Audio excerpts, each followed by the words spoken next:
privilege for me to be here in the midst of all of you. Great pleasure because I've been closely associated with all of you in the direct selling industry. My belief always has been that the direct selling industry adds hugely to economic activity. It is a major driver of India's growth, and that it provides the economic impetus to more than anything else. And the key challenge for India is really about growth with jobs. So if you are not able to create jobs, then we'll be in deep problems. And therefore, jobs are very, very critical. And this industry creates jobs. And important thing is that we need to create jobs for women. We need to create jobs for women because in India, the contribution of women to gross domestic product, that is our GDP, is only 17%. And worldwide average is around 40%. 40%, the gap between India and the rest of the world is enormous.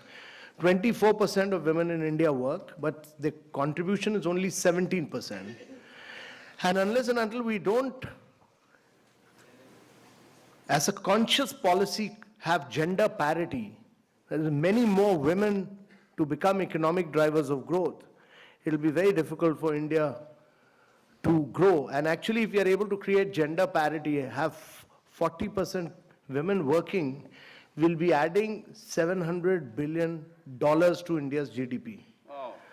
So while we are growing at 7.6%, we need to grow at 9 to 10% per annum for 3 decades or more to be able to create jobs for a very young population. We are passing through a window of demographic transition which rarely happens in history. Our population is very young.